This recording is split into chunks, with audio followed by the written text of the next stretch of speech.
Partia Demokratike, prej vitit 1990, kur edhe u themeluar si forcë politike, ka zhvilluar 13 procese zgjedhore për kryetar, teksa po përgatitet të shkojsërisht në zgjedhje në 23 maj. Emri i Sali Berishës rezulton në shumicën e garave, ku sa herë ka qenë kandidat edhe ka fituar. Ishte viti 1991, pak pasi kjo forcë politike ishte themeluar dhe ju nënshtrua procesit të parë zgjedhor, pas emërimit në krye të Azem Hajdarit dhe më pas të Sali Berishës. Në procesin e parë zgjedhor, në garë ishin kryetari i përkohshëm Sali Berisha dhe dy nënkryetarët, Azem Hajdari dhe Neritan Ceka. Fitues rezultoi Sali Berisha me 85% të votave. Në vitin 1992, Sali Berisha, me ardhjen për herë të parë të Partisë Demokratike në pushtet, zgjidhet president republike. Kryetari i partisë bet nënkryetari Eduard Selami, në një garë përballë dy nënkryetarëve të tjerë, Arbeni Imami dhe Azem Hajdari. Kriza 1997-s e fut Partinë Demokratike në një spirale të fortë rënimi, ndërsa Sali Berisha e larguar nga presidenca, garon me Pjetër Arbnorin, duke rimarrë drejtimin e partisë. Studiuesit thonë se deri në vitin 1999, zgjedhjet në Partinë Demokratike kanë pasur një garë reale. Më pas procesi shndërrohet në formal, ku sfidantët më shumë ishin si garantues gare, si në vijim me Sali Berishës dhe Orhan Butkës, derisa Partia Demokratike rikthehet në pushtet. Deri në vitin 2009, Sali Berisha kryeministër u rizgjodh në krye të Partisë Demokratike pas sfidant. Gara brenda radhëve të demokratëve u rikthye pjesërisht në vitin 2013, pas dorëheqjes së Sali Berishës, ku në atë kohë Lulzim Basha ishte përballë Sokol Oldashit. Një garë me kandidat të fortë, por gjithmonë e konsideruar si e paracaktuar nga Berisha, në favor të Lulzim Bashës. Por edhe mbretërimi i Lulzim Bashës në krye të Selis Blu u shoqërua nga e njëjta praktik, pasi garat ishin formale. Edhe kur demokratët u përfshin në luftën e brendshme, në të dyja pjesët e saj, mungesa e garës ishte kryefjalë. Unë them që ka pas. Për shembull, them kur unë jam zgjedhur kryetari i Partisë Demokratike, ka qenë rivali im Ferdinand Xhaferri. Dhe janë dalë votat, unë kam marrë diçka më shumë se 60%, Ferdinandi ka marrë diçku më pak se 40%. Dhe ka qenë një garë reale, e bërë dhe e votuar me votim të fshehtë. Gjithmonë Partia Demokratike ka qenë strikt në mënyrën e votimit dhe votimin. Jo, nuk është vetëm thjesht çështja për kryetarin e partisë, por edhe për këshillin kombëtar, edhe për kryetarët e degëve, edhe për kryesitë e degëve. Sigurisht që ka patur garë, domethënë më e fundit që pati intensitet lartë përplasës është ajo midis Bashës dhe Oldashit. Por ka patur edhe më përpara midis Pollos dhe Berishës, midis Butkës dhe Berishës, Berisha gjithmonë kuptohet.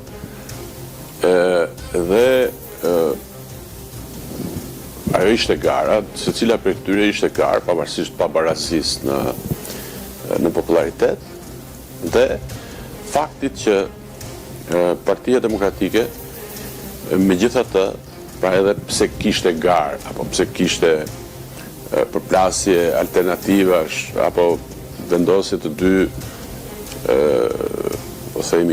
figura që kishin ato popularitetet të respektive, prapse Partia Demokratike nuk është afirmuar si një realitet organizativ me rregullat demokratike. Garë të vërtet plotësisht nuk ka pasur kurrë, sepse në politik është natyrë e politikës që të krijojë hile brenda garave. Sigurisht në vende të zhvilluara këto hile pengohen nga institucionet të zhvilluara, të cilat në mënyrë të paanshme mbajnë ekuilibrat brenda partie. Problemi është që sot nuk është se thjesht ka garë me hile, sot s'ka më garë fare, sot është vrarë garë.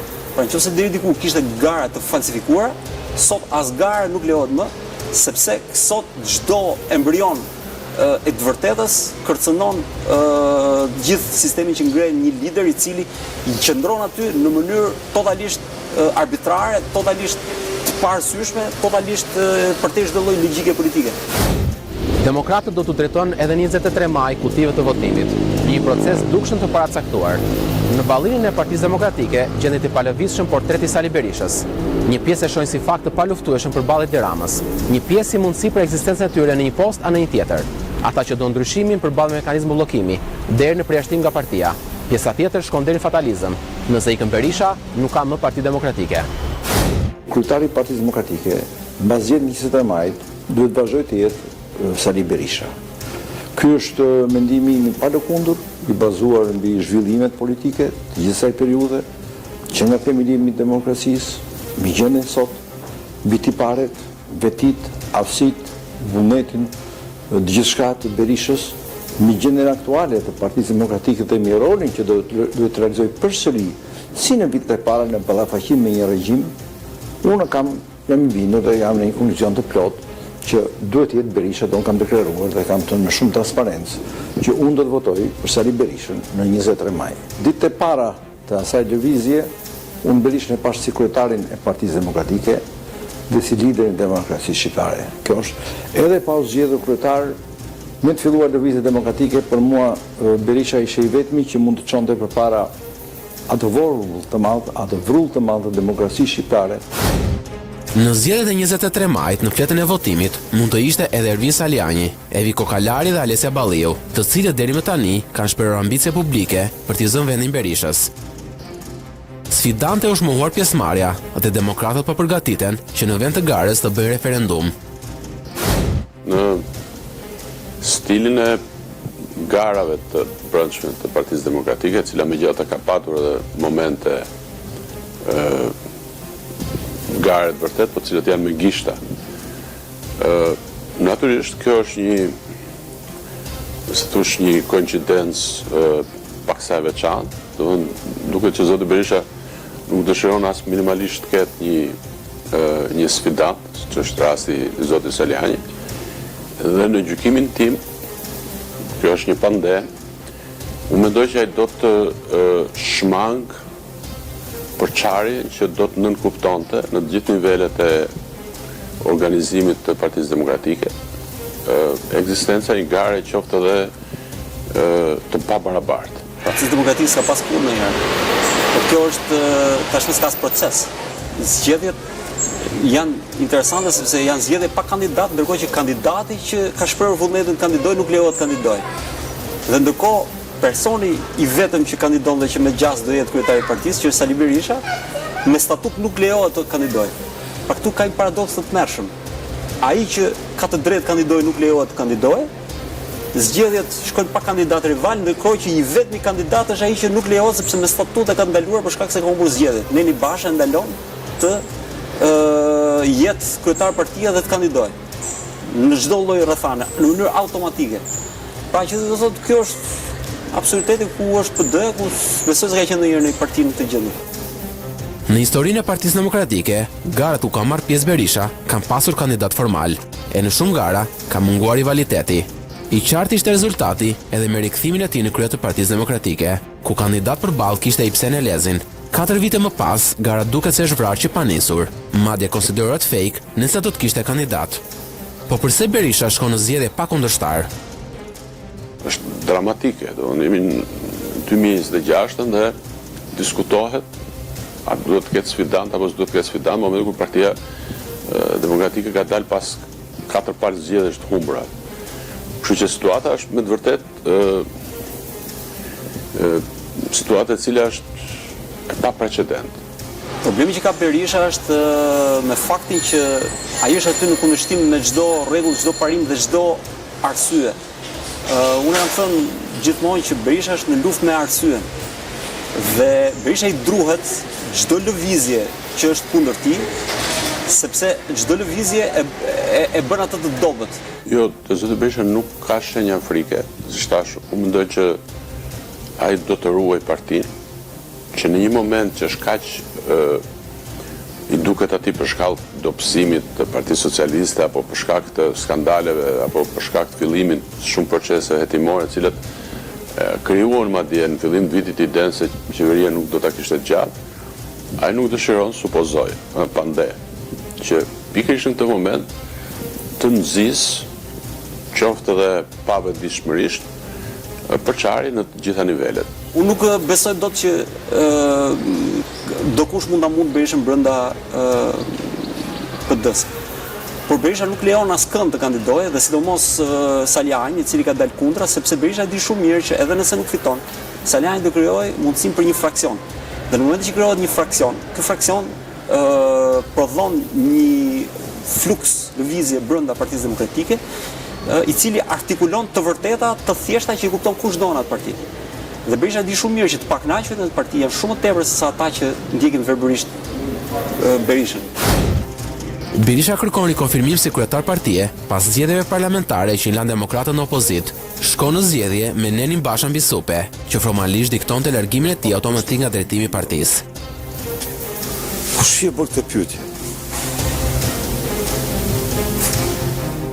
Formalisht ky nen është trau përballa micës së Berishës për të mos e lëshuar edhe 4 vite drejtimin e partisë. Do sankcionoj. Kryetari po humbi zgjedhjet, largohet pa asnjë diskutim. Ky nen do quhet Neni Basha. Së pari, unë nuk jam dakord për vend kufira, janë votat e njerëzve që vendosin, siç në parti të tjera ndryshme.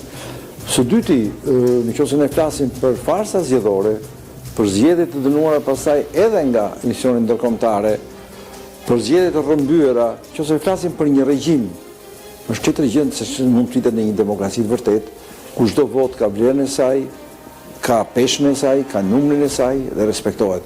Në Shqipëri fatkeqësisht kjo nuk ndodhi, nëse Berisha fiton dhe vazhdon të fitojë, kjo varet nga meritat e tij, nga puna e tij, nga ajo që transmeton dhe nga ajo dhe nga besimi që ka te njerëzit. Ky është një problem tjetër, ky është një problem pasaj i fitores, i asaj që fiton, ai i cili ka tiparet më të favorshme për të çuar përpara një forcë politike dhe aktualisht sot, e thashë pak përpara, në situatën e sotme, në konfliktoritetin e sotëm me regjimin që duhet me përballje ose mirë them me përballje me regjimin, Berisha është ai i cili mban të bashkuar Partinë Demokratike. Historia e Berishës me Partinë Demokratike duket se do të vijojë gjatë, por në këtë fazë të zhvillimeve politike, kush ka më shumë nevojë për kë? Lideri për partinë apo partia për liderin? Sali Berisha është lideri i zhvillimeve demokratike shqiptare. Pra, nuk është vetëm pjesë e Partisë Demokratike, por do thoya që ka qenë është dhe pjesë e gjithë lëvizjes demokratike shqiptare. Ka qenë figura kryesore dhe është figura kryesore e zhvillimeve demokratike shqiptare. Ky është Saliu. Dhe kjo është e vërteta. E para unë mendoj se të gjithë kemi nevojë për njëri tjetrin.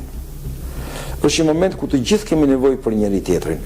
Se Shqipëria po kalon momente shumë të vështira në një regjim. Shqipëria ka nevojë për të gjithë. Shqipëria dhe kjo lëvizje demokratike nuk ka nevojë vetëm për Berishën, ka nevojë për të gjithë zinxhirin e lëvizjes demokratike të gjithë atyre që aspirojnë një Shqipëri demokratike. Padyshim, e thashë pak përpara, Berisha është lideri i kësaj lëvizje përsëri. Dhe lëvizja ka nevojë për liderin, ashtu si lideri ka nevojë për lëvizjen. Po të dyja janë të vërteta. Zoti Berisha për shkak të lasheve të veta gjyqësore, për shkak të nevojës për ta mbyllur karrierën e vet politike në një pozitë të lartë, ka nevojë për partinë. Ashtu siç edhe partia nuk ka kuraje që të ballafaqohet me atë procesin që tashun që kanë ndodhur gjithë partive në lindjen e ish-komunizmit. Do thotë ka frikë nga ai proces në cilën mund të ketë, supozoj, edhe përçarje, por ama ligji natyror i partive politike do të impononte që apo do frymëzonte, do nxirrte një lider të ri, i cili do të ishte gjithë përfaqësues, natyrisht.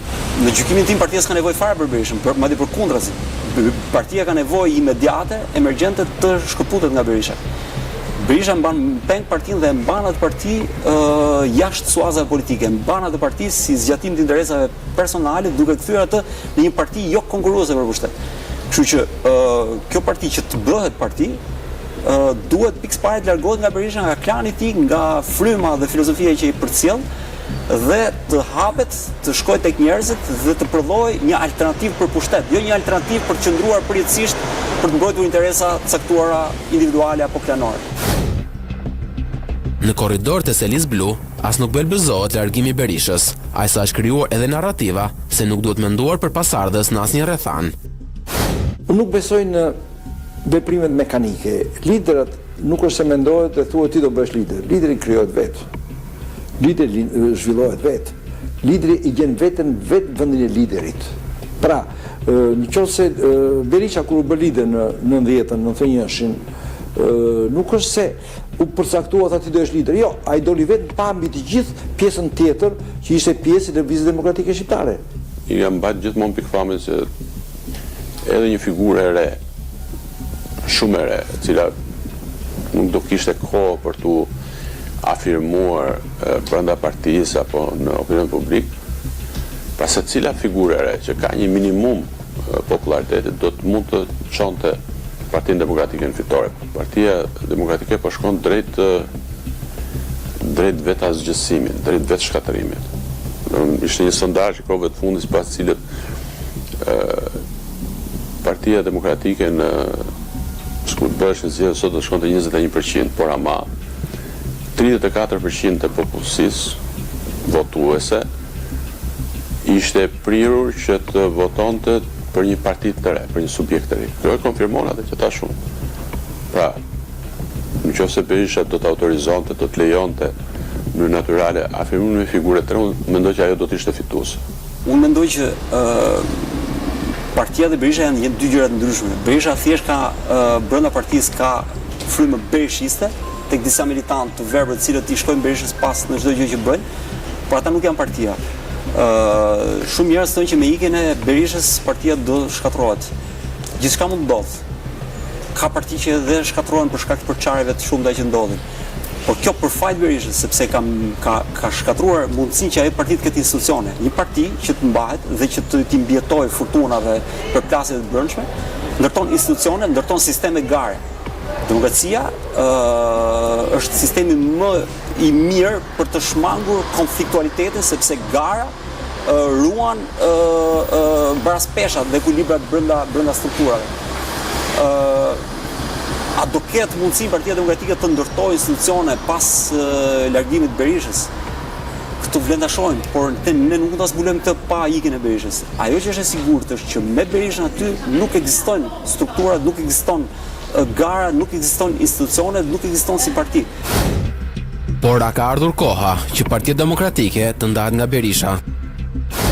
Po të shikosh në gjithë lindjen ish-komuniste, gjithë ato parti antikomuniste, siç është Partia Demokratike, janë zhdukur nga qarkullimi, janë ndarë, janë përçarë, janë bërë 5 copa, kanë ndruar logon, kanë ndruar emrin, kanë ndruar leadershipin. Vetëm Partia Demokratike nuk ka kaluar në të proces. Kjo do thotë që ka nevojë të kalojë në atë proces, sepse në lindje këto zhvillime të brendshme, pra riorganizime, ndarje, përçarje, ndryshim logosh, ndryshim leadershipi, i kanë përfituese partitë të djatha. Partia Demokratike nuk është më një parti fituese. Në politik njerëzit provojnë dhe vetë themi natyra e politikës i rregullon dhe i shoshit gjërat. Sigurisht mund të ketë periudha krizash mbas ikjes së një lideri. Unë mendoj që kjo periudhë krize ka kohë që ka filluar për të që në 2013 dhe thjesht ideja që kjo parti nuk shkëputet dot nga lideri e ka mbajtur këtë krizë në nivel kaq permanent dhe kaq afatgjatë. 23 maj nuk është larg. Në atë ditë Partia Demokratike do të përballet me veten, ku kutitë e votimit do të shërbejnë si konfirmim dhe jo si sfidë. Kundërshtarët e mundshëm thonë se janë bllokuar. Kritikët flasin për ritual. Mbështetësit thjesht kërkojnë stabilitet. Nga Selia Blu mesazhi vjen i qartë. E shkuar dhe ardhmja është Sali Berisha.